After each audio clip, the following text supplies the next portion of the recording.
What's going on, everybody? This is Afro Think Tank. Jasmine Crockett, Texas Congresswoman, speaks on Donald Trump and Benjamin Netanyahu's illegal war in Iran. Because this is most definitely an illegal war.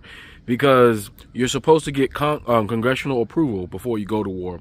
And Donald Trump, being the authoritarian neo-Nazi dictator that he is, the Constitution and all that doesn't mean anything to him. He does what he wants because that's what dictators do. That's what authoritarians do. And now our people in Dubai getting bombed, our people in Bahrain getting bombed, our people in Qatar getting bombed, our people who are diplomats and civilians and military personnel are all under danger because of Donald Trump and his white supremacist foreign policy of white people get to have everything and can take it from anybody who's brown policy. Right, that's what's going on, and then Dubai is now getting bombed. Now I don't feel bad for the country Dubai. Dubai is a slave state, right? The UAE is a slave state, and they perpetuate wars in Eastern Africa. So all these, when people be talking about Arabs are not united, those Arabs are currently helping other Arabs defend Israel or fight against Israel. The Arabs are currently right now, Arab nations are fighting each other or enabling each other to be taken advantage of by Israel and America. Because Arabs, the Shia and the Sunni Arabs are mortal enemies, and the Shias are very much happy that the Ayatollah of got killed. That the Iranian Ayatollah, I think you call him or whatever, right? And so there's a lot of people who's happy that he got killed. The Ayatollah was not a good person. The Ayatollah was a PDF file, like most of them. All right, he was a abuser of men. His children was taking all the money from the people and jet setting all around the world. Right, you can see them all on social media.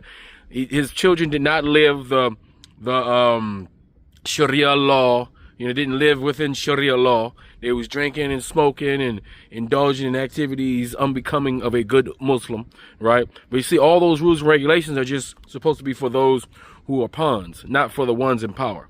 And if you take a look at all these Arab leaders, have you noticed that they're white?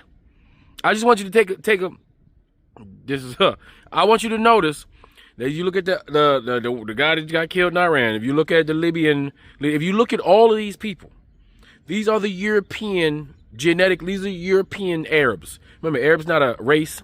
It's a language-speaking group, all right? Meaning they're connected by language and by religion also, because it's Arab, Muslim, right?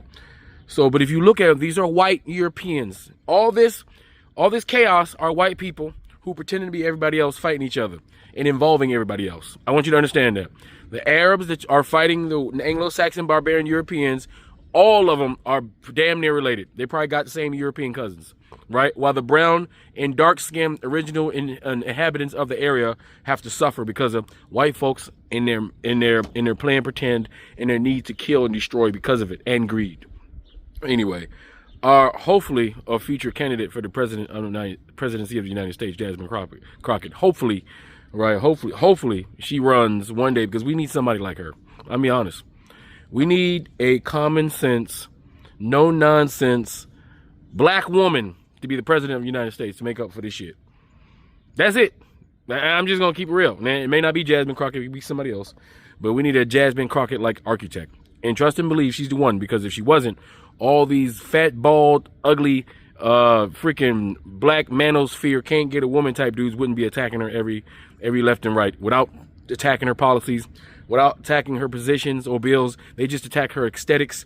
They try to make her quasi-ghetto. They try to do all the things that white supremacy does when it comes to combating against black female political engagement.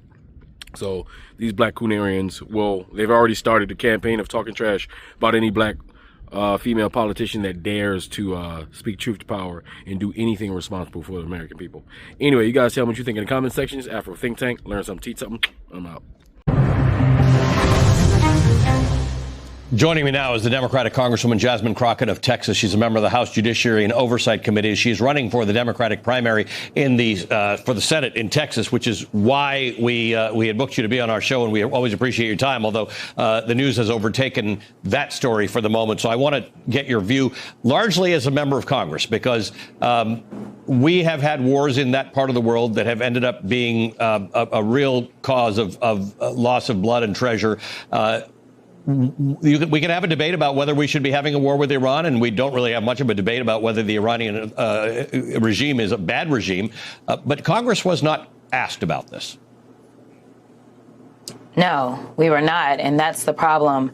You know, there are people that will land on all sides of this conflict and what should be happening or shouldn't be happening. But the one thing that I want to remind the American people of is that we have a Constitution.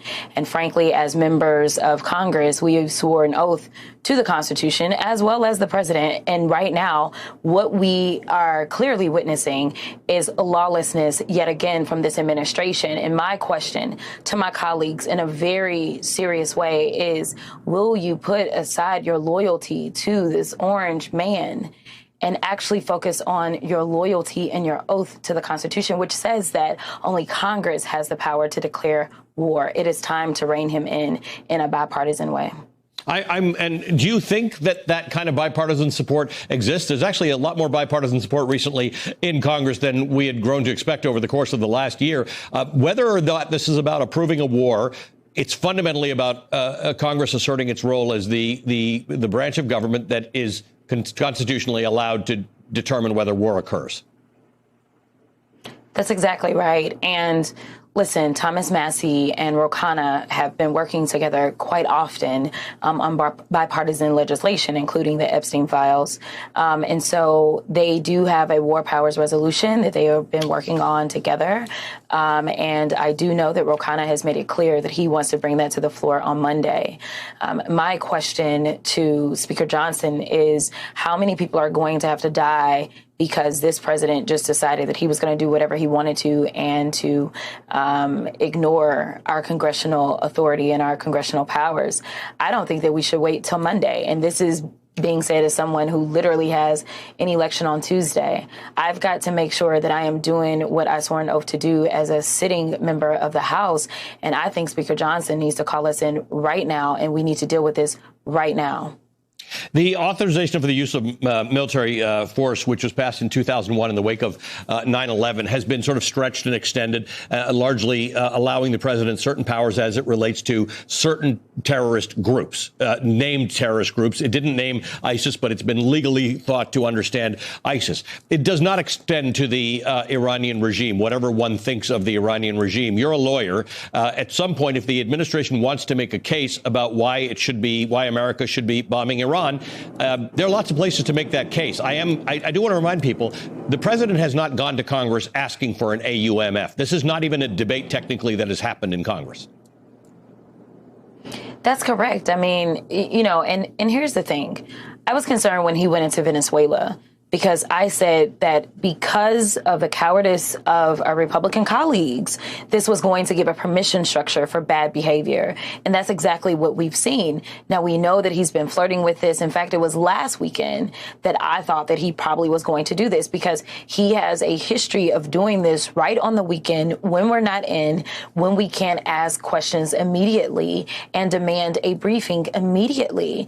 And so it is understandable that people have whatever issues that they have with Maduro, just like you've stated. People have whatever issues they have with the regime that is in control over in the Middle East. But the problem that we have is that you are not following the law. Like, that's the issue. If you feel as if you have everything that you need to actually engage in these types of actions, then why is it that you aren't coming to Congress? That is the big question. And my argument is that because it's not, that you don't have the legal authority when you go out on your social media platform and you say things like, well, they interfered with the election. That is not a reason to go and drop bombs and kill people and risk the lives of the people that have sworn an oath to protect this country.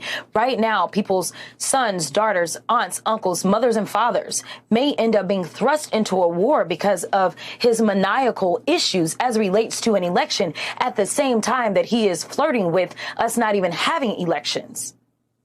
Congresswoman Jasmine Crockett, thank you for your time this morning. Again, I'm sorry, I wanted to talk to you about Texas. Hopefully you and I will have a chance to talk again before Tuesday. Congresswoman Jasmine Crockett of Texas is a contender for the Democratic nomination in Texas. That primary is being held on Tuesday, and of course we'll have special coverage of it. Free Sudan! Boycott diamonds and gold! Free Sudan! Boycott diamonds and gold! We most definitely cannot forget about the people of Sudan. Thanks for watching Afro Think Tank. Don't forget to like, share, and subscribe. And follow me on Substack and Patreon for more content. Remember, it's Pan-Africanism or nothing.